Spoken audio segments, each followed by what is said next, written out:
안녕하세요. 뉴스반장입니다. 권력의 사유와 권력 남용, 그 어떤 말로도 쉽게 설명되지 않습니다. 쉽게 말해 직권 남용인데요. 일국의 법무부 장관인 한동훈 씨가 자신의 핸드폰을 분실했다며 경찰, 정확하게 말하면 형사, 즉 공권력을 동원해 분실된, 아니 실종된 자신의 핸드폰을 수색했습니다. 그것도 형사과 강력계 팀을 동원해서 말이죠. 강력계 1팀이 총 6명 정도로 구성되어 있는데요. 경찰을 동원해 자신의 핸드폰 찾기에 나선 겁니다. 경찰에 신고해보세요. 휴대폰 잊어버렸다고. 강력계 형사가 투입되는지. 이게 문재인 정부에서 만약에 부처의 장관이 휴대폰 잊어버렸는데 경찰이 동원됐으면 비난이 쏟아졌을 거예요. 비난이. 신고를 받고 즉각 강력 4팀을 투입해서 수색했다. 이게 누구든지 이렇게 합니다라고 경찰이 해명할 수도 있는데 그건 거짓말입니다. 한동훈 장관이 요구하니까 출동한 것이고, 다른 정권에서 다른 장관이었으면 욕을 아주 뒤지게 먹었을 거예요. 뒤지게. 근데 요즘 표현이 너무 한동훈 장관이라서 더 웃긴 것은 한동훈 장관 따라다니면서 댓글 관리해주는 분들 분명히 있거든요. 제가 1년째 느끼고 있는데 이 기사의 댓글을 보면, 댓글 있으면 한번 띄워보세요. 핸드폰을 잃어버렸으면 멘붕이 올 텐데 한동훈 장관은 내색 없이 끝까지 국민들 사진 요청에 응한 진짜 보통 사람과 마음가짐이 다르다. 오히려 당황스러운 상황에서 의연하고 차분하게 행동하는 거 보고 존경스러웠다. 공권력으로 찾아야지 거기에 뭐가 있는지 알고 이건 좌우 문제가 아니라 국익이 달린 문제다. 재밌죠. 이런 댓글이 한동훈 장관이 곤란한 기사에는 항상 이거 따라다니면서 찾아보시는 분 잘 없어요. 근데 저는 항상 보거든요. 근데 지난 1년 동안 이렇게 이걸 이런 식으로 옹호할 수도 있구나 하는 댓글들이 항상 달린다. 재밌다. 작은 해프닝이었는데 별게 다 기사된다. 역시 슈퍼스타. 핸드폰을 잊어버리는데 당황하지 않는 한동훈 장관의 모습이 역시 보통 사람이 아닙니다. 이런 댓글이 어떻게 달릴 수 있어요, 여기에. 근데 하여튼 달렸어요. 있죠. 있으니까 달렸죠. 예. 팬덤인지 아닌지는 모르겠는데 조직적인 건 분명합니다. 25일 서울 장충체육관에서 열린 6.25 전쟁 제73주년 기념식이 있었습니다. 그런데 이 기념식이 끝나고 놀라운 사건이 하나 있었는데요. 한덕수 국무총리와 한동훈 법무부 장관, 박민식 보훈부 장관 등 정부 인사들과 여야 당대표 등이 참석했습니다. 그런데 이 행사 도중 한동훈 법무부 장관이 서울 중부경찰서에 급히 신고를 하는데요. 어이없게도 행사 도중 한 장관의 휴대전화를 분실했다는 내용이었습니다. 한 장관은 행사 중 자신의 휴대전화가 보이지 않자 분실했다고 판단해 보좌진을 통해 경찰에 신고한 것으로 알려졌는데요.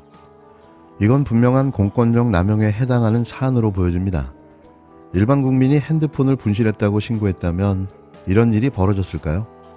경찰관들은 절도 또는 점유이탈물 횡령죄 같은 범죄 가능성도 있다고 판단해 현장에 투입된 것으로 전해졌는데요.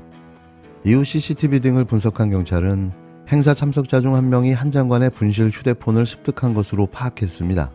경찰에 따르면 이 참석자는 행사장 관계자였고 분실된 한 장관의 휴대전화를 주워서 파출소에 신고한 것으로 확인됐는데요.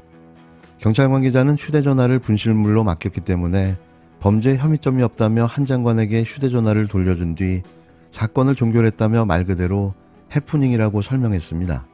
한 장관의 휴대전화는 지난 2020년 이른바 채널A 사건 당시 의혹을 풀 핵심 증거로 제시됐지만 당시 검찰이 끝내 비밀번호를 풀지 못하고 한 장관에게 돌려준 바 있는데요. 당시에도 휴대전화 비밀번호가 12자리로 되어 있어 한 장관에게 당신이 첩보원이냐는 비난이 쏟아지기도 했습니다. 한 장관은 휴대전화를 압수수색 당하던 과정에서 영장을 집행하던 정진우 검사로부터 독직 폭행을 당했다고 주장했고 검찰도 정 검사를 기소했지만 대법원은 고의성이 증명되지 않았다며 정 검사의 무죄를 확정한 바 있는데요. 나라가 일국의 법무부 장관의 권력 남용으로 엉망진창이 되어가고 있습니다. 이게 형사들이 나서 수색을 할 정도의 일이었을까요? 대체 한 장관의 핸드폰에는 뭐가 들어있길래 이 난리가 난 걸까요? 물론 한동훈 장관의 핸드폰은 아이폰이었으며 가장 최신 폰이었던 것으로 보여지는데요. 당연히 그랬을 겁니다. 비밀번호를 가장 풀기 힘든 보안이 잘 되어 있는 폰이니 말이죠. 한동훈 법무부 장관은 좋겠습니다. 형사들이 핸드폰도 찾아주고 말이죠. 지금 말씀하시는 방류 외에 다른 방법도 있을 텐데 또 지금 계속 논란이 나오고 있는데요. 그 부분은 이제 지금이 보다 한참 전에 논의가 됐었기 때문에 아마 기억이 없으실 것 같은데, 그 부분은 2010년대 중후반에 한 4년 넘게 논란이 됐던 사안입니다. 근데 그 당시에 일본 내에서도 굉장히 복잡한 논의가 있었고, 국제 사회에서도 그 상황을 예의주시하고 이제 IAEA를 중심으로 해서 계속 그 최종 선택 과정까지 다 인발급을 했던 사안이고요. 그런 과정을 통해서 현재의 방류 방식이 과학적 선례나 여러 가지 측면 또 안전성 측면을 종합 고려했을 때 가장 현실적인 대안이다라고 이미 IAEA와 협의를 거쳐서 현재 안으로 확정이 되어 있는 상태입니다. 또 그런 배경 하에, 그러니까 기조 하에서 지난 정부에서부터도 그러면 지금부터는 이 방류 자체가 어떻게 하면 안전하게 이루어질 거냐, 여기에 모든 역량을 쏟고 있는 단계라는 의미입니다. 근데 그걸 지금 다시 또 와서 또 한 7, 8년 전으로 돌아가서 그 논의를 꺼내기 시작하면 한도 끝도 없을 것이고요. 물론 그럼에도 불구하고 일본 내에서 여러 가지 형태로 논의는 되고 있겠습니다만, 이게 국제적인 관점에서 이 방류 자체를 다시 되돌려서 옛날 논의를 다시 하자, 이걸 공식적으로 아마 IAEA나 이런 데 제안하는 것은 그렇게 신의성실의 원칙상 맞지 않는 태도라고 생각을 합니다. 그 정도로 설명드리겠습니다.